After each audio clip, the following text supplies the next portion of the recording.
सभी को जय श्री कृष्ण, राधे राधे।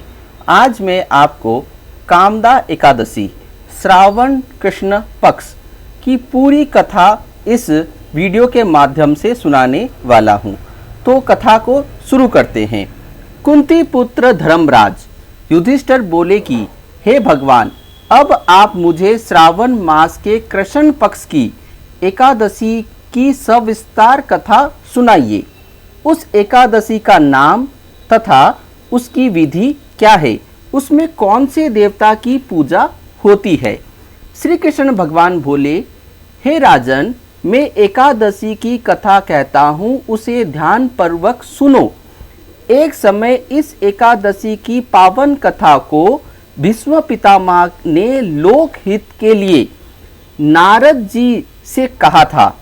एक समय नारद जी ने पूछा कि पितामह, आज मेरी श्रावण माह की कृष्ण पक्ष की एकादशी की कथा सुनने की इच्छा है।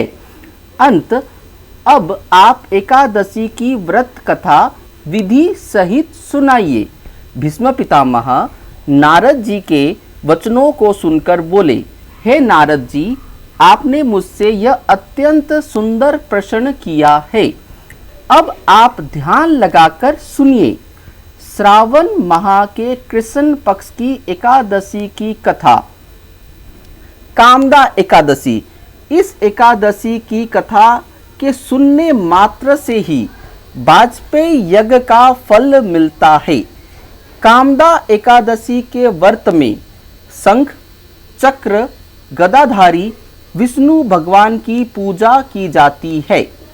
जो मनुष्य इस एकादशी को धूप, दीप, नैवेद्य आदि से भगवान विष्णु की पूजा करते हैं, उन्हें गंगा स्नान के फल से भी बड़ा फल मिलता है। यही फल सूर्य चंद्र ग्रहण, केदार और कुरुक्षेत्र में स्नान करने से मिलता है। श्री विष्णु भगवान के पूजन का फल समुद्र और वन सहित पृथ्वी दान करने और सिंह राशि वालों को गोदावरी नदी में स्नान करने के फल से भी अधिक होता है। वैतिपात में गंडक नदी में स्नान करने से जो फल मिलता है, वह फल भगवान की पूजा करने से मिल जाता है। भगवान विष्णु की पूजा का फल श्रावण मास के कृष्ण पक्ष की एकादशी के फल के बराबर है। भक्ति पूर्वक भगवान की पूजा न बन सके तो श्रावण मास के कृष्ण पक्ष की कामदा एकादशी का व्रत अवश्य करना चाहिए। आभूषण से युक्त बछड़ा सहित गोदान करने से जो फल मिलता है, वह फल कामदा एकादशी के व्रत से मिल जाता है। जो उत्तम द्विज श्रावण माह के कृष्ण पक्ष की कामदा एकादशी का व्रत करते हैं तथा विष्णु भगवान की पूजा करते हैं, उसे समस्त वेद, नाग, किन्नर, प्रेत आदि की पूजा हो जाती है। हे नारद, स्वयं भगवान ने अपने मुख से कहा है कि मनुष्य को अध्यात्म विद्या से जो फल मिलता है, उससे अधिक फल कामदा एकादशी का व्रत करने से मिल जाता है। इस व्रत के करने से मनुष्य अंतिम समय अनेक दुखों से युक्त यमराज तथा नरक के दर्शन नहीं करता है। कामदा एकादशी के व्रत तथा रात्रि के जागरण से मनुष्य को कुयोनि नहीं मिलती और अंत में वह स्वर्ग लोक को जाता है। जो उत्तम मनुष्य श्रावण मास के कृष्ण पक्ष की कामदा एकादशी को तुलसी से भक्ति पूर्वक श्री विष्णु भगवान की पूजा करते हैं, वे इस संसार सागर में रहते हुए भी इससे इस प्रकार अलग रहते हैं, जिस प्रकार कमल जल में रहता हुआ भी जल से अलग रहता है। भगवान की तुलसी दल से पूजा करने का फल एक भार स्वर्ण और एक भार चांदी के दान के फल के बराबर है। श्री विष्णु भगवान रतन, मोती, मणि, आभूषण आदि की अपेक्षा तुलसी दल से अधिक प्रसन्न होते हैं। जो मनुष्य भगवान की तुलसी दल से पूजा करते हैं उनके समस्त पाप नष्ट हो जाते हैं। हे नारद, मैं सवय भगवान की अत्यंत प्रिय श्री तुलसी जी को नमस्कार करता हूँ। तुलसी जी के दर्शन मात्र से मनुष्य के समस्त पाप नष्ट हो जाते हैं और शरीर के स्पर्श मात्र से मनुष्य पवित्र हो जाता है।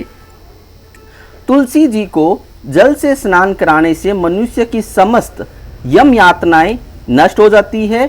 जो मनुष्य तुलसी जी की भक्ति पूर्वक भगवान के चरण कमलों में अर्पित करता है उसे मुक्ति मिलती है।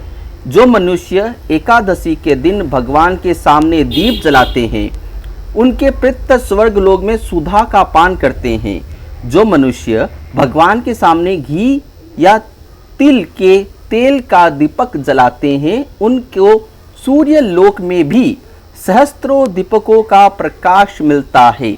इस व्रत के कहने से ब्रह्म हत्या, ब्राह्मण हत्या आदि सभी के पाप नष्ट हो जाते हैं और जो मनुष्य इस व्रत को करते हैं वे इस लोक में सुख भोग कर अंत में विष्णु लोक को जाते हैं। इस कामदा एकादशी के महात्म्य के श्रवण व पठन से मनुष्य स्वर्ग लोक को जाते हैं। अब मैं आपको इसका कथा सार सुनाने वाला हूँ।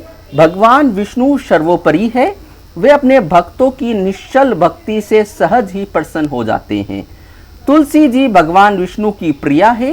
भगवान हीरे मोती सोना चांदी से इतने प्रसन्न नहीं होते जितनी प्रसन्नता उन्हें तुलसी अर्पण करने पर होती है। तो कथा सार से आपको एकदम स्पष्ट समझ में आया होगा। भगवान विष्णु को केवल एक तुलसी जी का भोग लगाने से ही प्रसन्नता हो जाती है। तो अगले वीडियो में अगली एकादशी महात्म्य के बारे में हम आपसे चर्चा करेंगे।